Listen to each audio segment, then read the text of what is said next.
अस्सलाम वालेकुम। आज हम डिस्कस करेंगे अजाइल प्रोसेस मॉडल्स को। अजाइल प्रोसेस मॉडल्स में ये होता है कि ये सॉफ्टवेयर डेवलपमेंट की ना कोई एक टेक्निक होती है जिसमें हम सॉफ्टवेयर को फ्लेक्सिबल बनाते हैं, उसको कोलैबोरेट करते हैं यूज़र्स के साथ और उसके जो कस्टमर की सेटिस्फेक्शन होते हैं उस पर फोकस करते हैं। तो इस मॉडल में ये होता है कि हम सॉफ्टवेयर को ना इटरेटिव फॉर्म में बनाते हैं, मतलब कि छोटे छोटे हिस्सों में बनाते हैं और इसमें जो फीडबैक होता है हमें वक्त के साथ साथ मिलता रहता है ताकि हम इसमें इंप्रूवमेंट करते रहें। तो इसके कुछ मॉडल्स होते हैं जिसमें स्क्रम आ जाता है, कैनबन आ जाता है, एक्सट्रीम प्रोग्रामिंग आ जाता है। तो स्क्रम में हमारा ये होता है कि स्क्रम पॉपुलर फ्रेमवर्क है जो सॉफ्टवेयर को डेवलप करता है और उसकी जो परफॉर्मेंस होती है सॉफ्टवेयर की वो बेस्ट होती है, एफिशिएंट होती है। तो इस मॉडल में हम स्प्रिंट्स का ना कंसेप्ट होता है। स्प्रिंट्स का मतलब होता है कि तेज़ दौड़ना। तो इसमें हम सॉफ्टवेयर को ना एक तेज़ी से बनाते हैं, जल्दी जल्दी एक छोटे से छोटे डेडलाइन के अंदर हम बनाते हैं, जिसमें समझ लें कि सॉफ्टवेयर अगर 2 से 4 महीने का एक मॉड्यूल बनना है तो हम उसको जल्दी से जल्दी बनाएंगे। तो इसमें हम फोकस करते हैं चंद चीज़ों पे जिसमें फास्ट और फ्रीक्वेंट डिलीवरी होती है, कस्टमर की कोलैबोरेशन होती है और कंटिन्यूस इंप्रूवमेंट होती है, और इसके साथ जो हमारी टीम होती है वो सेल्फ ऑर्गेनाइज्ड हो।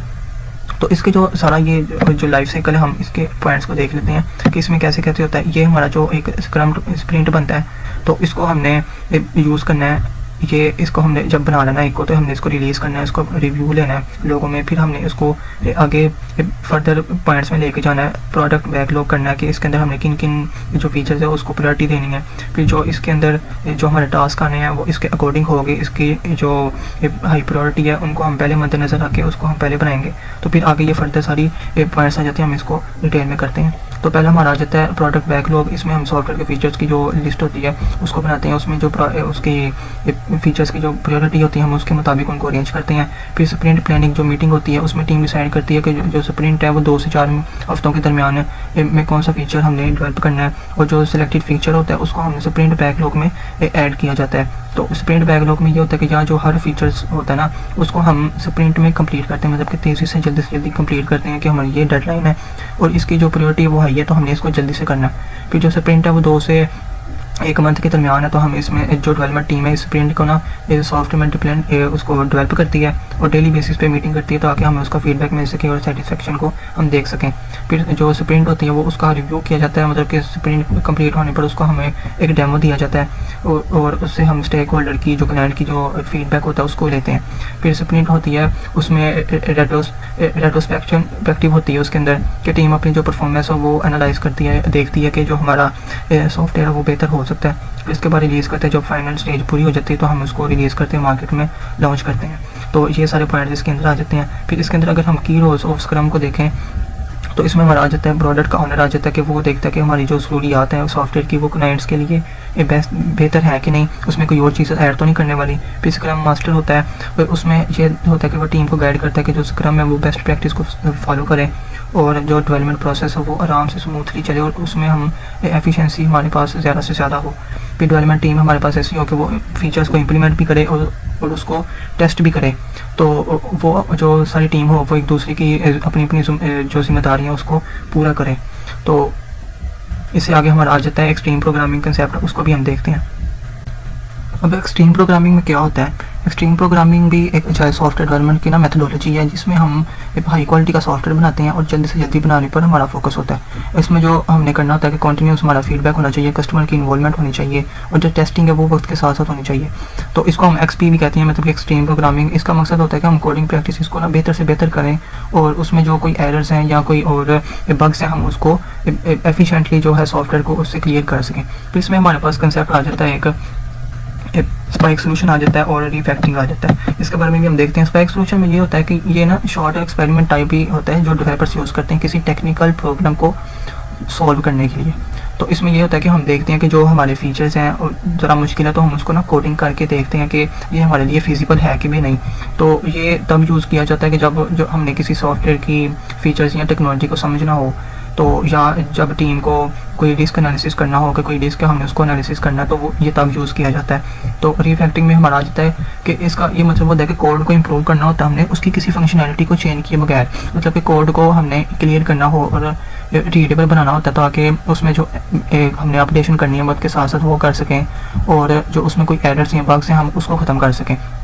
तो इसके आगे कुछ फेजेस आ जाते हैं हमारे पास, जिसमें हमारी प्लानिंग आती है। क्लाइंट और डेवलपर्स बैठ के आपस में एक दूसरे की रिक्वायरमेंट्स को डिस्कस करते हैं कि हमारा क्या प्लान है, किस तरह का सॉफ्टवेयर चाहिए।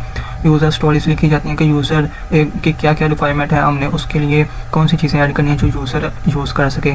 फिर उसकी डिज़ाइनिंग देखते हैं कि डिज़ाइन हमारा जो है वो उसका आर्किटेक्चर किस तरह का होना चाहिए, दिखने में वो कैसा हो, तो ये भी इसके अंदर आ जाती है। फिर कोडिंग हमने देखनी है कि कोडिंग जो इसमें हम कंसेप्ट होता है पेयर प्रोग्रामिंग का, कि दो डेवलपर्स मिलकर ना एक कोड लिखते हैं। मतलब कि समझ लें कि वो दो टीमें हैं, वो दोनों टीमें बैठ के अपना अपना कोड लिखेंगे उसका सॉफ्टवेयर का, और बाद में हम उसको फाइल हैंडलिंग या एक्सपेंशन हैंडलिंग के थ्रू उसको हम इकट्ठा कर देते हैं। तो वो कोड लिखने के साथ साथ फिर उसकी टेस्टिंग भी करते रहते हैं। फिर उसकी हम टेस्टिंग में हमारा ये आ जाता है कि हर फीचर को हम ऑटोमेटिक टेस्टिंग होता है, उसमें हम बग्स को या जो एरर्स होते हैं हम उसको फिक्स करते हैं, उसको ख़त्म करते हैं।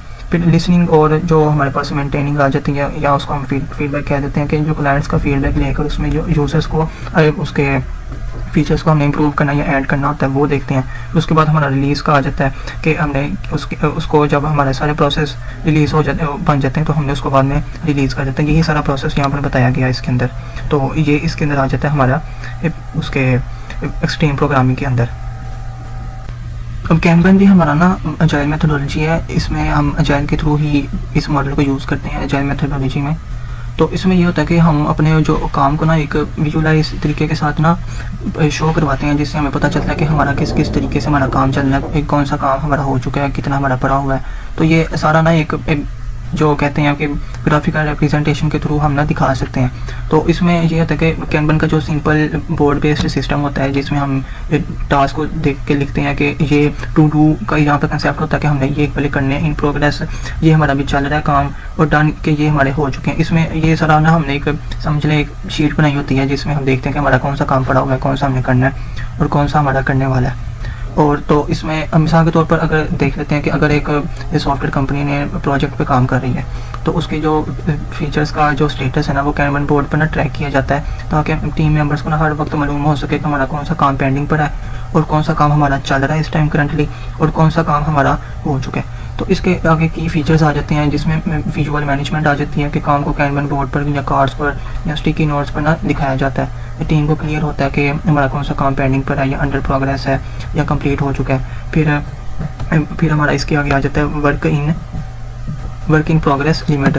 फिर एक वक्त पर सिर्फ लिमिटेड टास्क पर ना फोकस किया जाता है, जिससे हमारे पास ना फिर ओवरलोड नहीं होता, टाइम काम का ना बर्डन नहीं पड़ता कि ये भी करना है ये भी करना है। फिर कॉन्टिन्यूस इसमें इंप्रूवमेंट हो जाती है कि कैनबन सिस्टम जो है वो फ्लेक्सिबल और वक्त के साथ साथ ना बेहतर बनाया जाता है, और टीम एनालाइज करती है कौन से प्रोसेस स्लो हो रहा है किसको हमने और कौन सा इसको ऑप्टिमाइज़ करती है। फिर हमारा आगे आ जाता है पुल सिस्टम। पुल सिस्टम में ये कि नए टास्क सिर्फ तब उठाए जाते हैं जब हमारा जो पहले वाला टास्क है ना वो क्लियर हो चुका हो। ये नहीं कि हमने कोई एक पकड़ा उसको ज़रा छोड़ के तो हमने दूसरा पकड़ लिया, ये भी इस तरह से ज़रा उसमें रुकावटें पैदा हो सकते हैं। कभी हमारा ये भी पड़ा है, इसको हमने अब कैसे लेके चलना है, तो वो पूरे एक हिस्से को ना लेके चलते हैं। तो फिर हम इसको किसी अगले जो होता है ना प्रोसेस उसको हम लेके चलते हैं। फिर आगे हमारे पास इसका कोर प्रिंसिपल आ जाता है, ये सारी चीज़ें उसके अंदर आ जाती हैं, जिसमें हम कैनवा के अंदर लाई करवाते हैं। तो इसमें हमारा सबसे पहले आ जाता है visual the workflow. Kanban board को इस्तेमाल किया जाता है, जिसमें हमने इस कैटेगरीज में अपने प्रोसेस का लिखा होता है कि ये हमने करना है, ये हमारा अंडर कंस्ट्रक्शन है और ये हमने कर लिया हुआ है। तो फिर आगे हमारा आ जाता है लिमिट वर्क्स इन प्रोग्रेस, कि एक टाइम में सिर्फ थोड़ा काम किया जाता है ताकि हमारी जो एफिशिएंसी है सॉफ्टवेयर की वो बढ़ सके और जो उसकी परफॉर्मेंस है वो अच्छी से अच्छी हो। मल्टीटास्किंग को ना कम किया जाता है, मल्टीटास्किंग ज़्यादा करेंगे तो वो हमारे पास हर एक काम को हम एक वक्त में ज़्यादा काम कर रहे होंगे तो उसमें ज़रा काम गड़बड़ हो सकता है। फिर मैनेज फ्लो आ जाता है हमारा। मैनेज फ्लो में कि हर टास्क का जो फ्लो होता है वो स्मूथ होता है और वो किसी दूसरे के अंदर ना इंटरप्ट ना कर रहा हो या उसमें कोई रुकावट ना पैदा कर रहा हो। तो फिर में एक पॉलिसीज़ और एक्सप्लिसिट होता है, मतलब कि पॉलिसीज़ को हम बनाते हैं कि हर टीम जो है वो इस रूल के तहत काम करेगी और जो प्रोसेस है वो क्लियर होगा और अच्छे से होगा, एफिशिएंट होगा। फिर हमारा जो इम्प्लीमेंट फीडबैक लूप्स आ जाता है कि जिसमें हम रेगुलर मीटिंग्स करते हैं, डिस्कशन करते हैं अपने सॉफ्टवेयर की इंप्रूवमेंट के लिए, और जो उसका कस्टमर का जो फीडबैक होता है हम वो लेते हैं। फिर हमारा इससे आगे उसमें आ जाते हैं इसके बेनिफिट्स आ जाते हैं। बेनिफिट्स में हमारा जो इम्प्रूव्ड जो प्रोडक्टिविटी है कि हर मेंबर को मालूम होता है कि हमने क्या काम पेंडिंग है तो उसकी हमने एफिशिएंसी कैसे बढ़ानी है उसको हमने देखते हैं। फिर जो सी बेटर भी होती है उसकी विजिबिलिटी होती है, कैनवन बोर्ड पर हम सब कुछ क्लियर दिखाई देता है कि हमारा कौन कौन सा काम कैसे कैसे चल रहा है। लेस ओवरलोड होता है क्योंकि वर्किंग प्रोग्रेस होता है तो वो एक लिमिट के अंदर एक प्रोसेस को करते हैं तो जिससे ना हमारा जो काम है वो कम ओवरलोड होता है, फास्ट डिलीवरी होती है। जैसे जैसे हमारा जो बनता रहता है मटेरियल उसको हम डिलीवर करते रहते हैं, और मोर फ्लेक्सिबिलिटी होती है, और जिसमें कैनवन किसी भी चेंजिंग रिक्वायरमेंट्स के मुताबिक ना आसानी से एडजस्ट कर लेता है। तो ये हमारे सारे ना उसके मॉडल्स हैं, एजाइल मॉडल्स। Thank you.